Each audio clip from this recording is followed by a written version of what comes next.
One-time pad. This is one example of stream encryption. Stream encryption is the encryption of each letter one by one and changes the encryption key after each letter. One-time pad encryption. To understand one-time pad, you need to have a key that is the same length as the message. The key is chosen from a random string of letters and does not resemble any English language. Alice and Bob each have a copy of the same one-time pad of random letters, which can only be used once, hence the name one-time pad. There is no other copy of this. Alice wants to send Bob a message, "Meet me outside." Alice creates a table like this. She inserts the plain text message into the first row. Then the numerical representation for each plain text letter in the second row. Since there are 13 letters in the message, the first 13 letters of the one-time pad are used and put in a grid on the third row. Row 4 is the numerical representation of the one-time pad letters. The fifth row is the numerical ciphertext. This is the total of the numbers in rows 2 and 4 within the column. So, 12 plus 1 equals 13. 13 is the numerical representation for n. 4 plus 3 equals 7. 7 represents h. 4 plus 20 equals 24. 24 represents y. 19 plus 5 equals 24. 24 represents y. 12 plus 6 equals 18. 18 represents s. 4 plus 7 equals 11. 11 represents L. 14 plus 22 equals 10 in modulo 26. 10 equals K. 20 plus 4 equals 24. 24 represents Y. 19 plus 8 equals 1 in modulo 26. 1 equals B. 18 plus 20 equals 12 in modulo 26. 12 equals M. 8 plus 5 equals 13. 13 equals N. 3 plus 6 equals 9. 9 equals J. 4 plus 22 equals 0 in modulo 26. 0 equals A. Therefore, the ciphertext is N, H, Y, Y, S, L, K, Y, B, M, N, J, A. One-time pad decryption. Bob receives this ciphertext message from Alice. He gets the first page of the one-time pad and prepares a table. He puts the ciphertext in the first row and its numerical representation in the second row. Since he now knows that there are 13 letters in the ciphertext, he uses the first 13 letters from the one-time pad. He puts the numerical representation for these numbers in the fourth row. In the fifth row, Bob does the calculations. So, 13 minus 1 equals 12. 12 represents M. 7 minus 3 equals 4. 4 represents E. 24 minus 20 equals 4. 4 represents E. 24 minus 5 equals 19. 19 equals T. 18 minus 6 equals 12. 12 equals M. 11 minus 7 equals 4. 4 equals E.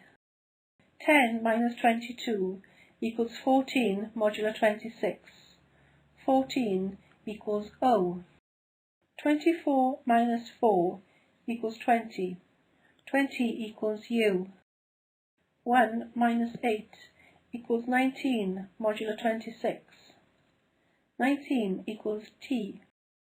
12 minus 20 equals 18 modulo 26. 18 equals S. 13 minus 5 equals 8. 8 equals I. 9 minus 6 equals 3. 3 equals D. 0 minus 22 equals 4 modulo 26. 4 equals E. The plaintext message is, meet me outside. Once a page on the one-time pad has been used, it must be destroyed. As Bob and Alice have the only 2 copies of the one-time pad, which they destroy after using, it is impossible for Eve to crack the ciphertext because it is a random string of letters. Linear feedback shift register. It is another example of a stream cipher. This is one of the most well-known ways of creating a pseudo-random string for cryptography. Linear feedback shift register encryption. Alice wants to send Bob a message. The message has 1, 2, 3, 4, 5, 6 characters. To start using linear feedback shift register, a mathematical formula for calculating the keys must be created. To create an example of the formula, we can use this. Where A sub 1 equals 1 and A sub 2 equals 2, the A values are taps. They are built into the system and have the effect of randomizing the key value. This means the formula becomes this. This is the formula that will be used to calculate the keys.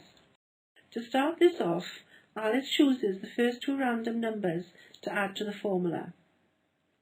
These are the first 2 keys, E sub 1 equals 2 and E sub 2 equals 4.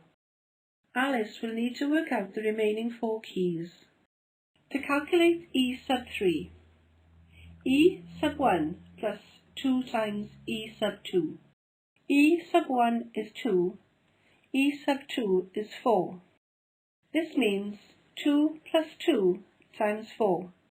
2 times 4 is 8, plus 2 equals 10. 10 is the third key. To calculate E sub 4, E sub 2 plus 2 times E sub 3. E sub 3 is 10, E sub 2 is 4. This means 4 plus 2 times 10. 2 times 10 equals 20, plus 4 equals 24. 24 is the fourth key. To calculate E sub 5, E sub 3 plus 2 times E sub 4. E sub 4 equals 24, E sub 3 equals 10. This means 10 plus 2 times 24. 2 times 24 equals 48, plus 10 equals 58. Using modulo 26 calculations, 58 equals 6. 6 is the fifth key. To calculate E sub 6, E sub 4 plus 2 times E sub 5. E sub 5 equals 6, E sub 4 equals 24. This means 24 plus 2 times 6. 2 times 6 equals 12, plus 24 equaling 36. Using modulo 26 calculations, 36 equals 10. So the sixth key is 10. Now we have our 6 keys, 2, 4, 10, 24, 6, and 10. Alice creates a table like this. She adds the keys 2, 4, 10, 24, 6, and 10 to the first row. Then she adds the message, meet me, to the plaintext row, and inserts each letter's numerical representations in the row below. To encrypt the first letter M, she adds 2 plus 12. This equals 14.